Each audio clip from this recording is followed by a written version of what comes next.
ए म त यो अस्ति क्यान्टिन गएको थिएँ नि त कि यो पो के भन्छ पर सुकुनाको।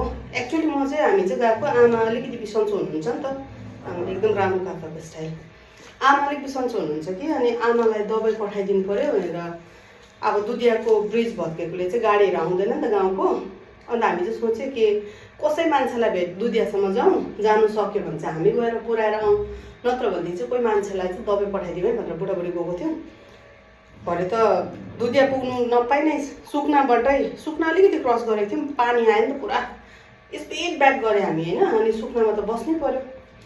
अनि सुकुना आर्मी क्यान्टिनको छेउमा आउँदा चाहिँ निकै ठुलो परेर जाउँ, त्यहाँ कफी पनि पिउँ अनि क्यान्टिन पनि पसौँ न भन्ने भयो क्या। हामी अभोइड गर्छौँ क्यान्टिन पस्नु चाहिँ क्या। किन भन्नु त, सामान चाहिँ हो सस्तो पाउनुहुन्छ कि, तर सस्तो पाएकोले नै तपाईँले चाहिने पनि किन्छ नचाहिने पनि किन्छ। अन्त एउटा सामानबाट बचाएको पैसाभन्दा बेसी चाहिँ तपाईँ त्यहाँ खर्च गरेर आउँछ नि त। त्यही कारण हामी चाहिँ म्याक्सिमम् उयो चाहिँ जाँदैनौँ, क्यान्टिन चाहिँ जाँदैनौँ हामी हो। त्यो दिन पनि मासेर आयौँ, अब के गर्नु, त्यस्तै हुन्छ। अन्त खुसी त लाग्छ सरकारले अब डिफेन्सको उयोहरूलाई चाहिँ सहुलियत दिनुभएको भनेर, तर सहुलियत चाहिँ अलिकति आफ्नो लागि चलाउनु जानेन नर्क भइहाल्छ। सस्तो पाकाले जे पाए त्यही तान्नु मन लाग्छ नि त।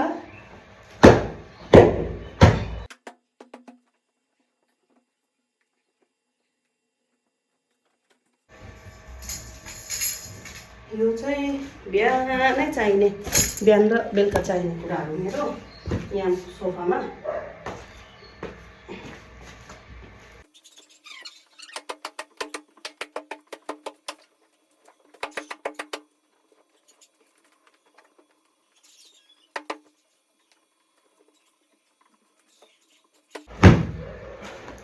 यो सोफा त मिलाएँ, अब अझै धेरै छ गर्नुपर्ने कामहरू हो। आज वर्कआउट पनि गर्छु, 2 दिनदेखि गरेँ आइ छैन। 2 दिन त के, बिचमा त 10 दिन त बिमारी थिएँ। 10 दिन बिमारीमा केही गरेन, अनि उठे पछाडि 3-4 दिन गरेँ होला। हेर्नु नै गाला फुल्लेर डबल चिन भइरहेछ त। But it's okay. उहिलेको बुढाबुढीहरूले बिमारी होस् रोग चाहिँ नलागोस् न भन्थे, नानीहरू बिमार हुँदा विशेष गरेर।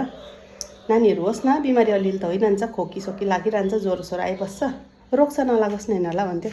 म चाहिँ छक्क पर्थेँ कि के भनेको रोग र बिमार एउटै हो भन्थेँ। कुकुर पनि बात मार्नु हतार छ तिनीहरूलाई आज। हुन्छ, म पनि अहिले देखाउँछु ल, नत्र चाहिँ बाई।